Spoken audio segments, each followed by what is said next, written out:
Quando pensamos no período clássico da Grécia, lembramos da cidade de Atenas, no coração do século V a.C., que pulsava como se fosse uma entidade viva, moldada pelo som dos martelos nos estaleiros, pelo burburinho das agoras repletas e pelo eco das vozes que, dia após dia, redefiniam o futuro do pensamento humano. A polis que emergia diante do Mediterrâneo não era apenas uma cidade. Era um ponto de inflexão na história, uma encruzilhada onde política, arte, guerra e filosofia se encontravam, muitas vezes em tensão, mas sempre avançando em direção a algo maior. Hoje vamos caminhar nas ruas estreitas, construídas em pedra irregular, que serpenteavam entre casas simples de barro e madeira, enquanto templos monumentais se erguiam como testemunhas permanentes da ambição e da fé de um povo que acreditava que a grandeza estava ao alcance de todos, desde que fossem cidadãos. O ar da Grécia carregava o aroma de azeite recém-prensado, de pão assado e do incenso queimado em honra aos deuses. No alto da Acrópole, o Partênon começava a assumir sua forma definitiva, resultado de um esforço colossal financiado pelo tesouro da Liga de Delos, o mesmo tesouro que transformaria Atenas na potência naval mais temida do Egeu. Debaixo da luz dourada do sol grego, artesãos trabalhavam com precisão quase sobre-humana nos frisos que contariam, por séculos, histórias que nenhum texto seria capaz de preservar com tanta clareza. Nas ágoras, o cenário era ainda mais vibrante. Os cidadãos caminhavam com suas túnicas leves, discutindo teatro, estratégia militar e a administração da cidade. Era comum encontrar Sócrates rodeado por jovens fascinados pela maneira implacável com que ele desmontava certezas. Sua presença constante, vagando pelas praças, incomodava muitos, mas era impossível ignorar a força disruptiva de suas perguntas. Ele não escrevia, mas transformava tudo o que tocava. Sua forma de pensar se tornaria o próprio alicerce do raciocínio ocidental. A democracia ateniense, embora limitada aos homens livres e excluindo mulheres, estrangeiros e pessoas escravizadas, funcionava como um organismo dinâmico. O Eclesia, Assembleia Popular que reunia milhares de cidadãos na colina da Pênix, um dos locais históricos mais importantes de Atenas, reconhecida mundialmente como berço da democracia ocidental, era palco de debates abertos onde decisões vitais eram tomadas sob o sol escaldante. Políticas, leis e até declarações de guerra eram votadas ali.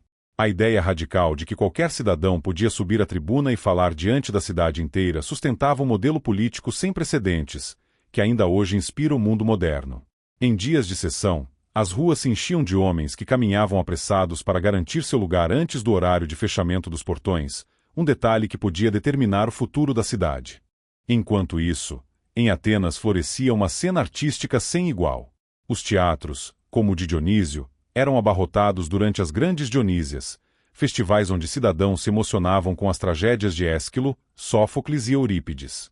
Era ali que histórias de reis, heróis e deuses revelavam a fragilidade humana, expondo dilemas morais que continuariam relevantes por milênios.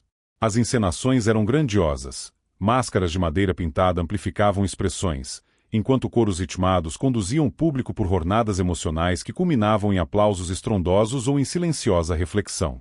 No campo militar, a marinha ateniense representava a espinha dorsal de sua supremacia. As triremes, barcos velozes com fileiras de remadores organizados em 3 níveis, eram a arma secreta da cidade.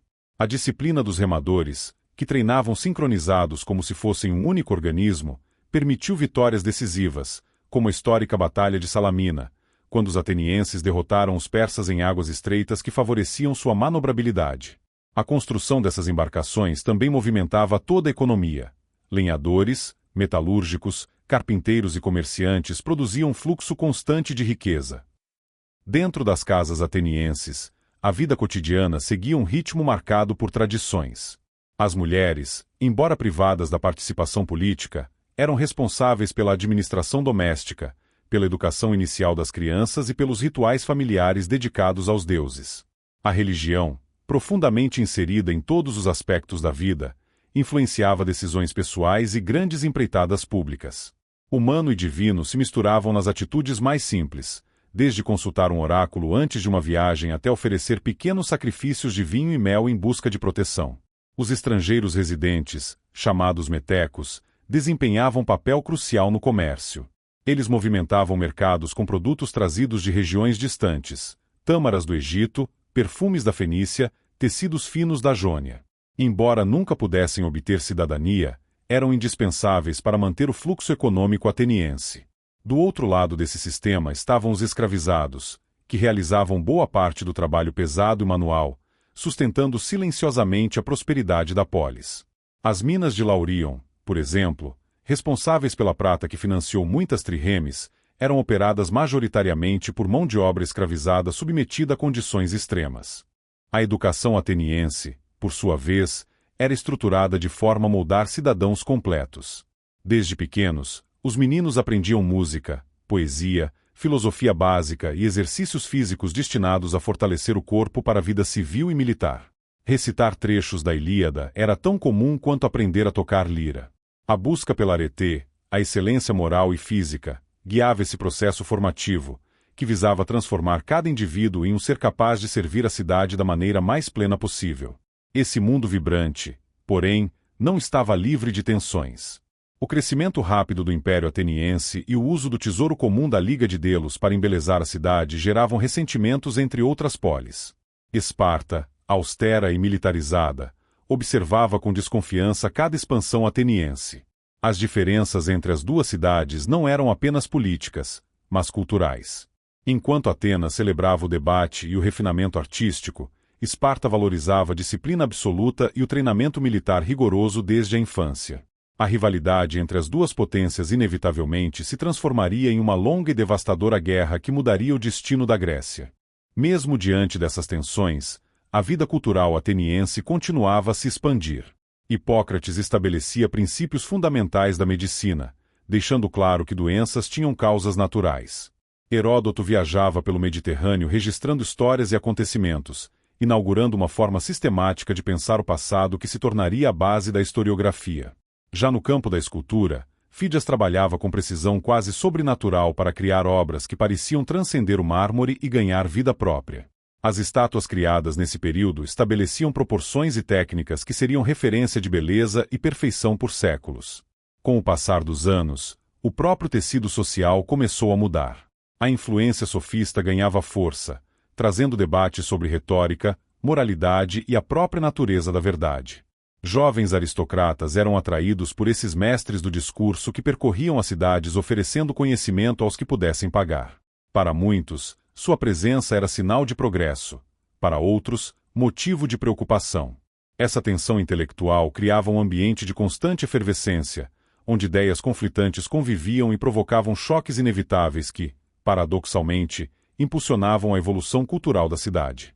E assim, enquanto Atenas avançava em direção ao que seria lembrado como o auge de sua glória, ela também plantava sementes de conflitos futuros. Era uma civilização brilhante, mas profundamente humana, repleta de contradições, ambições e vulnerabilidades. O período clássico, com toda sua grandeza e inquietação, não foi apenas uma fase histórica. Foi o palco onde conceitos como democracia, filosofia e arte ocidental ganharam forma definitiva. Um momento tão extraordinário que, mesmo milênios depois, continua a iluminar o caminho de sociedades inteiras. Se essa viagem pelo auge da Grécia clássica despertou em você a vontade de explorar mais civilizações, épocas e mundos perdidos pelo tempo, não esqueça de se inscrever no canal, deixar seu like e comentar qual deve ser o próximo destino histórico. A história está cheia de caminhos, e você escolhe qual deles exploramos a seguir.